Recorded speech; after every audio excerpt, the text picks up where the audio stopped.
आज मेहरी नहीं आई थी। सारे बर्तन छूटे पड़े हुए थे। चौका भी नहीं साफ किया गया।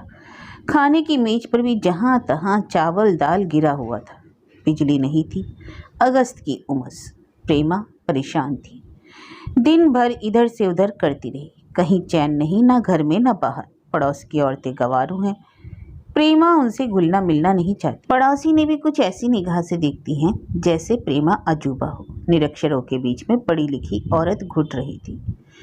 किसी तरह से 3 बजा। प्रेमा आकर खिड़की के पास बैठ गई।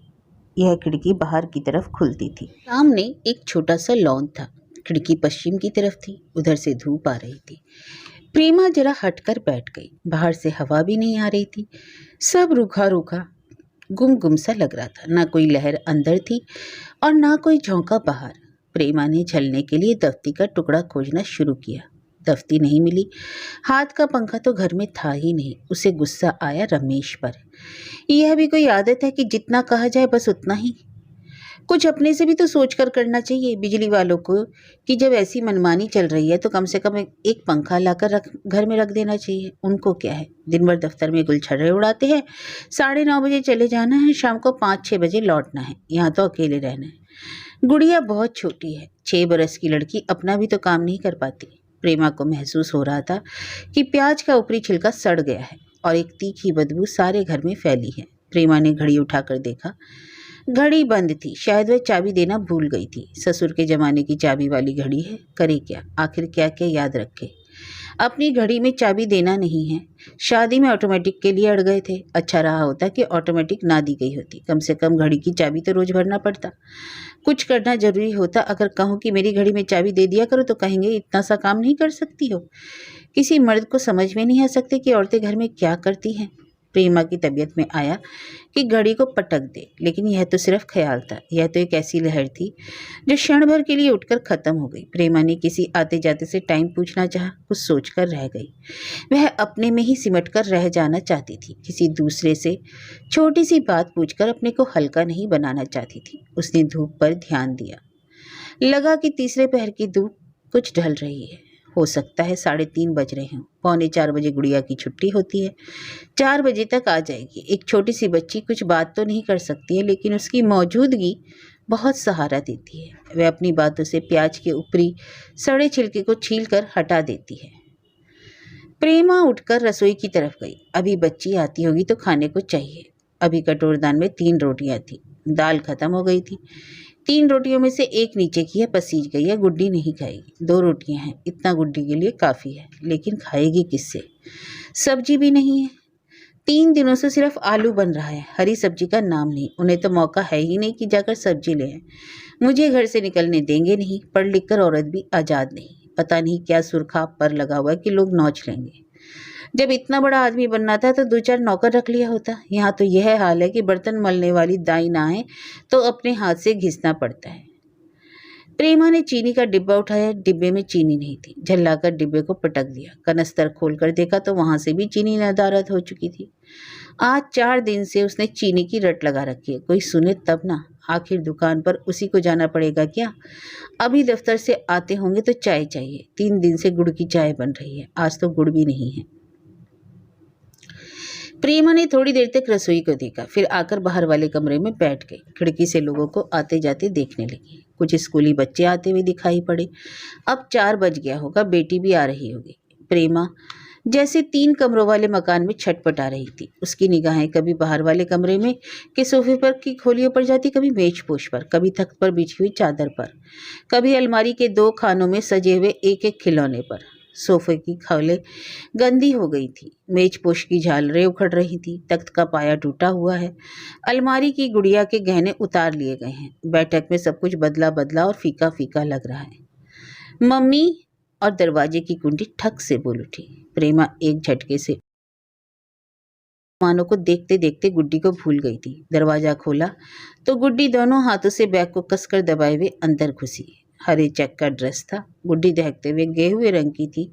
उसके गाल धूप के कारण लाल हो गए थे। माथे पर पसीने की बूंदी थी। आगे के कुछ बाल पसीने के कारण गाल पर चिपक गए थे। गुड्डी जूता घिसते हुए कमरे में घुसी तो जैसे कमरे की तन्हाई चीखने लगी। मम्मी, मम्मी, आज सिस्टर जी ने बहुत डांटा। क्यों बेटा? मैं काम करके नहीं ले गई थी। क्या करूं बेटा, दाई आती नहीं, बर्तन साफ करते, कपड़े धोते, खाना बनाते सारा समय बीत जाता है। मुझे टाइम मिले तब ना करूं। तुम्हारे पापा तो लाट साहब हैं, वे ना कुछ सामान ला सकते ना तुम्हें पढ़ा सकते हैं। मैं तो घर की नौकरानी हूँ। सारी पढ़ाई लिखाई बेकार हो गई। गुड्डी ने ठीक से कुछ समझा नहीं। वह मम्मी की तरफ मासूमियत से देखती रही। फिर दाहिने हाथ की एक उंगली हिलाकर आंखें मटकाते हुए बोली, पापा बहुत गंदे हैं, मैं बड़ी हो जाऊंगी तब यह सब करूंगी। ठीक है बेटा। प्रेमा ने सांत्वना से को एक सांस में समेट लिया। फिर कुछ सोचती हुई बोली, जब तुम्हें लोग बाहर जाने देंगे तब ना बेटा। क्यों? कोई बाहर क्यों नहीं जाने देगा?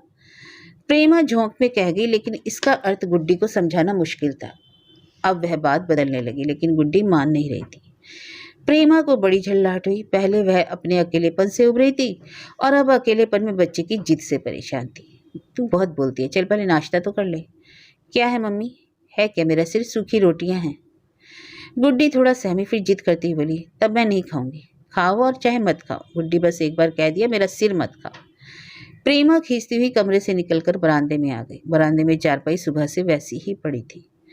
बिस्तर लपेटकर सिरहाने रख दिया गया था। सुबह जिस थाली में खाकर रमेश गया था वह खाने वाले टेबल के नीचे पड़ी थी। पानी भी नहीं आ रहा था, बाल्टियां खाली पड़ी थी। प्रेमा को यह सब देखकर गहरा तनाव हुआ। वह बरामदे से हटकर सोने वाले कमरे में चली गई। वहां रमेश का कपड़ा चारपाई के ऊपर पड़ा था। गुड्डी की फ्रॉक एक तरफ फेंकी हुई थी। रमेश ने जाते समय पाउडर लगाकर डिब्बे को चारपाई पर फेंक दिया। प्रेमा को यह सब देखकर भी कोफ्त हो गया। आखिर वह करे क्या? घर की नौकरानी का भी काम करने का समय होता है। वह कुछ घंटे काम करने के बाद चली जाती है। तबीयत खराब होती है तो नहीं आती है। वैसे भी घर में बैठ जाती है। लेकिन वह है कि उसे दिन रात तेली के बैल की तरह कुल्हू में घूमते रहना है। 1 मिनट की भी फुर्सत नहीं, ना अंदर चैन है ना बाहर। आखिर वह कहाँ चली जाए, कुछ देर के लिए शांति मिले? क्या इसी के लिए शादी की गई थी कि वह गृहस्थी के जुए में हमेशा के लिए नालती रहे? रमेश आखिर उसकी परेशानियां समझता क्यों नहीं? अभी शादी को 5 साल भी नहीं हुए। जिंदगी में ऐसा बासीपन आ गया कि एक एक पल पीतल की कटोरी में रखी बासी दाल की तरह हो गया। सुबह और शाम जिंदगी के बर्तन अंगीठी की कालिक लग जाती है। उसे प्रेमा मांझ बाँच कर चमकाती है, लेकिन फिर उसे धुआंती आंच पर रख दिया जाता है।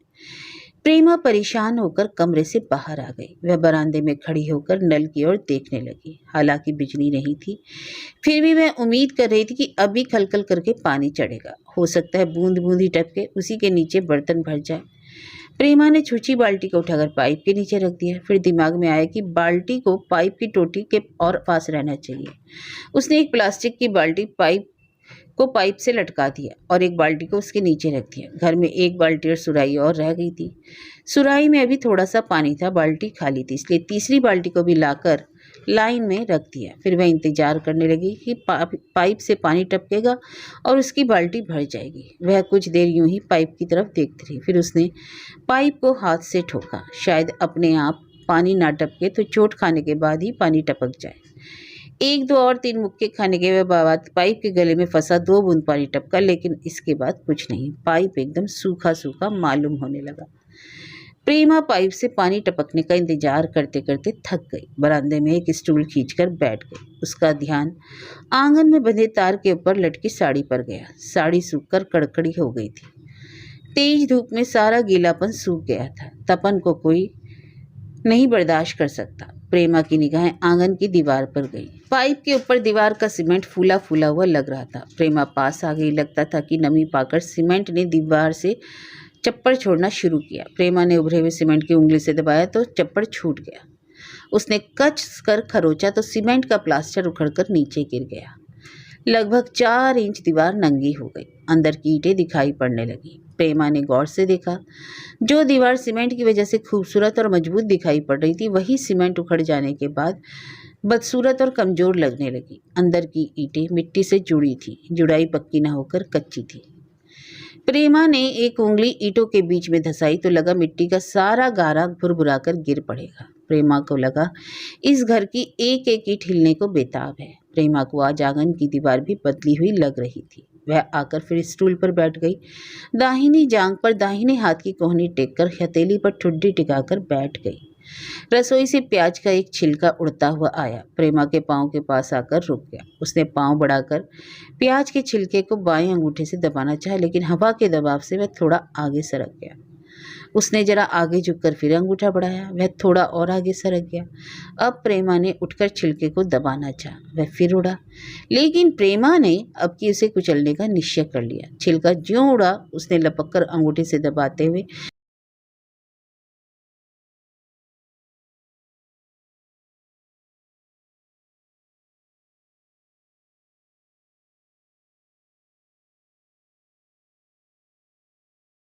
प्रेमा अनमनी होकर धूल में मिले हुए प्याज के टुकड़ों को देखती रही। हाँ बेटी, मम्मी और पापा दोनों गंदे हैं। नहीं, सिर्फ पापा गंदे, मम्मी तो रानी है। गुड्डी चापलूसी करते हुए प्रेमा को पकड़कर लटक गई। प्रेमा ने गुड्डी को सीने से चिपका लिया। आज गुड्डी 3 साल पहले की उम्र में लौट गई थी।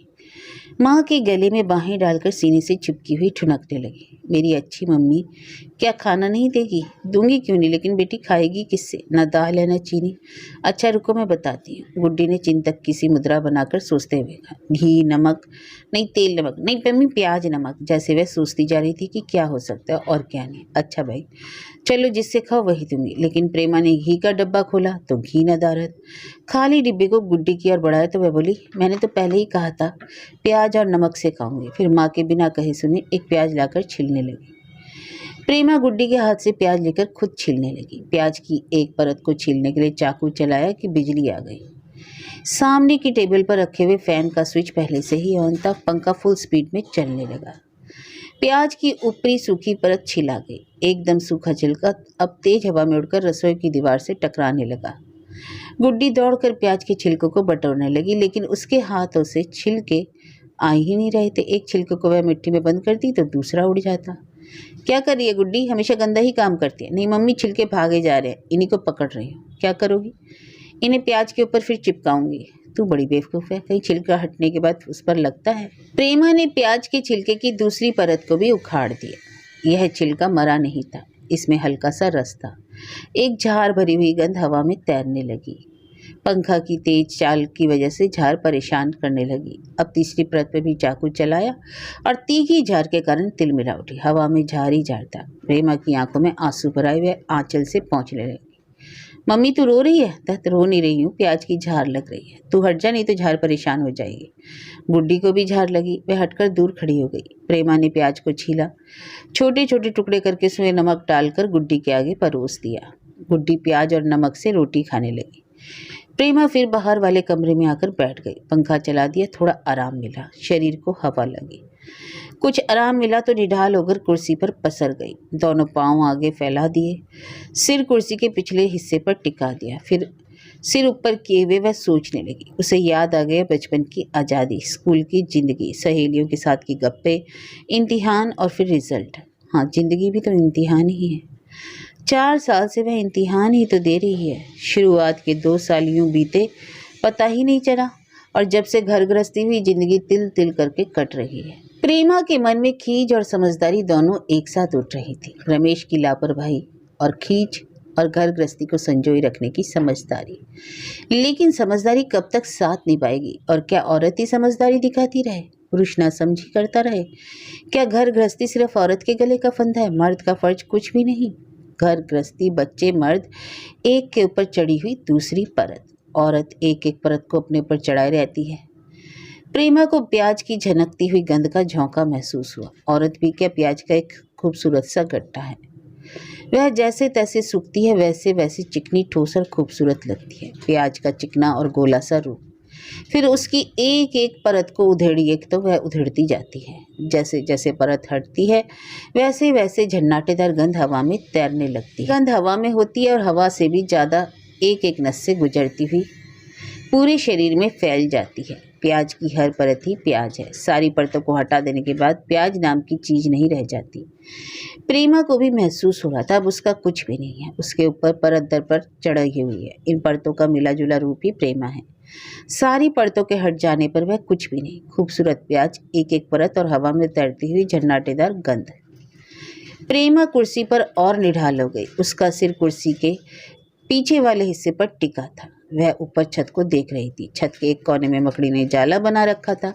पंखे के कारण जाला रह रहकर हिलता था। कभी कभी लगता कि तेज झोंके का कारण टूट जाएगा। जाला फहराता लेकिन टूटता नहीं था। वह पहले जाले को ही गौर से देखती रही। सोचा कि जाले को तोड़ दूं। कुछ सोचकर उठी नहीं, बैठी ही रह गई। अब उसका ध्यान पंखे पर गया। उसने गिनना चाहा कि कितने डैने हैं। 1 2 3 4 5 6 पंखा तेज था, पर वह गिन नहीं पा रही थी। गिना हुआ डैना फिर गिनती में शुमार हो जाता और उसने गिनते गिनते थककर आंख बंद कर ली। फिर बाहर का पंखा अंदर घूम रहा था। लगातार चैन नहीं। खट करके कुंडी खटकी। अब की प्रेमा उठना नहीं चाह रही थी। आंखें बंद किए पड़ी रही। कुंडी फिर खटकी तो आंखें खोलकर अलसाए हुए से पूछा, कौन है? मैं हूँ। मैं कौन? प्रेमा को जैसी सारी परतें एकदम ठोस आकार ले रही थी। बाहर का छिलका एकदम सूखा सूखा। वह आवाज को पहचानते हुए भी नहीं पहचानना चाह रही थी। इस समय वह ना झुंझलाई हुई थी, ना उदास, ना उपेक्षा का ही भाव था। वह सिमट कर अपने आप में रह जाना चाह रही थी। अरे भाई खोलो ना। अब की आवाज में कुछ खींच थी। प्रेमा को यह खींच अच्छी लगी। महसूस हुआ कि वह अपने में सुरक्षित है और बाहर वाले की एक परत पूछकर अलग हो गई। Double P. रमेश अक्सर मूड में होने पर प्रेमा को डबल पी कहता था। अच्छा तो तुम हो। उसे थोड़ी राहत मिली। धीरे धीरे उठकर दरवाजे के पास गई, लेकिन सिटकनी खोलने से पहले थोड़ा रुक गई। चाहती थी कि बाहर वाला दरवाजा खोलने के लिए फिर कहे। वह चाकू की नोक को 2 1 और परत तक धंसाना चाहती थी। अरे भाई बहुत देर हो रही है, तंग ना करो। प्रेमा को महसूस हुआ उसने अपनी चाकू से अंदर की परत को छेद दिया। मम्मी खोलती क्यों नहीं? बाहर पापा खड़े हैं। गुड्डी ने दरवाजे पर धक्का मारते हुए कहा। अब प्रेमा ने बिना कुछ बोले सिटकनी खोल दी। रमेश ने पैर से दरवाजा ठेल दिया। उसके एक हाथ में कागज के थैले के अंदर चीनी थी और दूसरे में दूध का पाउडर। गुड्डी ने लपक कर दोनों चीजें ले ली, लेकिन प्रेमा फिर कुर्सी पर जाकर बैठ गई। क्या बात है डबल पी? प्रेमा चुप थी। अरे मैं पूछ रहा हूँ क्यों चुपचाप हो? रमेश ने प्रेमा को झकझोर दिया। प्रेमा को लगा उसकी बाहरी सूखी हुई परत को उधेड़ दिया गया। कोई बात नहीं, फिर क्यों मुंह बनाए वो? मुंह क्या बनाए वो? दिन भर अकेले अकेले घुटना, ना बिजली ना पानी, ना घर में कोई सामान, ऊपर से ये हाल की नौकरानी भी गया। प्रेमा को जैसे सारी परतें एक साथ खुलती जा रही थी। तो क्या आज मैरी नहीं आई? अब वह क्या आएगी? हर महीने तनख्वाह पाते ही 3-4 दिनों तक उसका पता ही नहीं रहता। तो उसका पैसा क्यों नहीं काट लिया करती? पैसा काट लूँ तो हमेशा के लिए गायब हो जाएगी। सोचती हूँ भला कुछ तो आराम दे रही है। अच्छा चलो मैं तुम्हारा काम करा देता हूँ। पहले कपड़ा लत्ता तो उतारो। प्रेमा को लगा जैसे उसकी उधड़ी हुई परतें फिर उसके ऊपर चढ़ रही है। रमेश ने बड़ी तेजी से कपड़े उतारकर टांग दिए। लुंगी और बनियान पहनकर चौके के अंदर घुस गया। झाड़ू लेकर रसोई साफ करने लगा। अच्छा बस हो गया, मर्द को यह सब शोभा नहीं देता। अरे भाई, मर्द हर काम कर सकता है, सिर्फ बच्चा पैदा करने को छोड़कर। रमेश मूड में आ गया। तो तुम उसकी भी शुरुआत कर दो। कर तो देता, बस अपनी बस की बात नहीं। रमेश ने झाड़ू लगाकर बर्तन मलना शुरू कर दिया। पहले उसने उसकन से घिसा। बर्तन मांज कर हर बर्तन को चमका रहा था। प्रेमा भी लग गई थी, लेकिन वह जो बर्तन उठाती उसे छीनकर रमेश पहले ही मांज देता। थोड़ी देर में सारा काम खत्म हो गया। प्रेमा को लगा अपने कई परतों में एक समूची इकाई है। अब वह प्याज के एक एक छिलके की तरह चुकते चुकते मुकम्मल तरीके से खत्म होने वाली नहीं, बल्कि एक एक परत को अपने में जोड़ जोड़कर अच्छे मन वाली औरत बन गई है। अब तक गुड्डी बाहर वाले कमरे से सोने वाले कमरे में और सोने वाले कमरे से बरामदे में आ जा रही थी। वह कभी अपनी किताबों को उलटती पलटती, कभी खिलौनों को। वह अकेली ऊब रही थी। जब माँ बाप को चौका बासन में लगा देखा तो धीरे से दरवाजा खुलकर खिसक गई। रमेश को इसका ध्यान नहीं था, लेकिन प्रेमा ने गुड्डी को नहीं देखा तो चौंक गई। अरे गुड्डी कहाँ है? घर में ही खेल रही होगी। अरे नहीं, कोई आवाज़ नहीं आ रही। प्रेमा गुड्डी को इस कमरे से उस कमरे में खोजने लगी। प्रेमा जिधर जाती रमेश उसके साथ साथ जाता। इस कमरे से उस कमरे में करते करते दोनों 2 तनों की जड़ में प्याज की एक गांठ की तरह सिमटते दिखाई पड़ रहे थे। प्रेमा ने गुड्डी को कहीं ना देखकर कुछ गड़बड़ाहट में कहा, जरा बाहर तो देखो। रमेश को प्रेमा की हड़बड़ाहट से हंसी आ रही थी। उसने शरारती निगाहों से प्रेमा को देखा। बिजली की रोशनी प्रेमा के मुंह पर पड़ रही थी। तुम जा रहे हो या मैं खुद जाऊं? प्रेम प्रभा ने थोड़ा सख्त होते हुए कहा। अरे भाई जा रहा हूँ। लड़की कोई सुई धागा तो नहीं कि खो जाएगी। रमेश ने बाहर झांक कर देखा। गुड्डी कई बच्चों के साथ खेल रही थी। अंदर आते हुए रमेश ने सिटकनी बंद कर दी। यह क्या, गुड्डी मिली नहीं? वह तो खेल रही है। अरे हाँ, लड़की आ जाएगी, खिड़की खुली है। खुली है तो क्या हुआ, लोक लाज भी तो होती है। कैसी लोकलाज? औरत खिड़की के इस पार से नजर लड़ाए तो लोकलाज नहीं, उस पार से कोई देख ले तो लोकलाज। प्रेमा तिलमिला गई। लगा कि चाकू की तेज धार अंदर घुस गई। उसकी कई परतों पर छेद हुए। सड़ी हुई प्याज की एक तीखी गंध कमरे में फैल गई। चक्कर आने लगा। पढ़ा लिखा आदमी तो इतने सड़े दिमाग का होता है। प्रेमा के मन में आया कि वह भी कुछ कहे। उसने अपने को दबाया, लेकिन तिलमिलाहट से मुंह से निकल ही गया। तुम दफ्तर में मिस शर्मा के साथ जिस तरह पैग लड़ाते हो उसी तरह से सबको समझते हो क्या? नहीं, मैं नहीं, तुम। कौन जाने दिन भर अकेले अकेले क्या क्या किया करती हो। बहुत हो गया, एकदम चुप हो जाओ। अच्छा, तो तुम्हारा यह नया तेवर देखने को मिल रहा है? जरा सा प्यार दिखाया तो सिर पर चढ़ गई। इतना करने पर जो दूसरी औरतें गोद में समा जाती हैं। तो तुम्हें दूसरी औरतों का भी अनुभव है? हाँ हाँ, जानकर क्या करोगी? यही कि क्या औरत को भी ऐसी आज़ादी है? औरत जिस घर में रह रही है उससे बाहर निकल जाए तो चाहे जो करे। यानी मर्द कमाता है तो उसे कुछ भी करने की छूट है, औरत भी कमाए तो चाहे जो करे। चुप, एकदम चुप हो जाओ, नहीं तो। तर्क से हारने के बाद रमेश जैसे मार पीट पर उतारू हो गया। प्रेमा का सिर चकराने लगा। उसे महसूस हुआ कि रमेश के मन में कई गांठें हैं, एक परत के ऊपर दूसरी परत चढ़ी हुई। एक एक परत को हटाया जाए तो आखिर में कुछ नहीं बचेगा। खट करके गुड्डी ने बाहर से खटखटाया। प्रेम कुछ सोचती हुई बैठी थी। रमेश तनकर दूसरे कमरे में चला गया। गुड़िया ने फिर खटखटाया। बुलाया मम्मी। गुड़िया के साथ कहीं बच्चे थे। प्रेमा ने दरवाजा खोला, फिर गुड़िया को घूरते हुए कहा, यही बात गंदी है गुड्डी की, तुम लड़कों की एक बारात लेकर घुस आती है। गुड्डी सिट पिटा गई। बाकी बच्चे सहमे सहमे बाहर निकल गए। प्रेमा ने दरवाजा बंद करना चाहा, तभी रमेश झटके से दरवाजे पर आया। जैसे धक्का देता हुआ बाहर चला गया। प्रेमा कुछ भी नहीं बोली। दरवाजा बंद करके चुपचाप आकर बैठ गई। चारों ओर धूल धक्कड़ किरकिरापन महसूस होने लगा। 3 प्राणियों का घर, लेकिन घर की हर चीज उल्टी पुल्टी, दीवार से लेकर आदमी तक, सब में सड़ांध, एक तीखी गंध सड़ी हुई प्याज की। प्रेमा को लग रहा था कि उसकी चेतना के अंदर भी गांठ पड़ गई। उसके ऊपर कई परतें हैं। अभी कुछ देर पहले ही उस गांठ के कुछ छिलके हट गए थे। वह थोड़ा मुक्ति का अनुभव कर रही थी, लेकिन फिर वही घुटन, जैसे एक एक परत चढ़ती जा रही थी। क्या जिंदगी यही है? प्याज की गांठ की तरह चेतना पर एक एक परत का चढ़ना, फिर परतों का उतरना। परतें नहीं उतरती तो सड़ांध आ जाती है। सड़ी हुई परतों को उतारने पर कुछ बच जाता है, ना उतारने पर सब सड़ जाता है। देखने में बहुत अच्छी प्याज की भी कई परतों की गांठ है। हर परत को उतार देने पर कुछ शेष नहीं रह जाता। क्या जिंदगी यही है?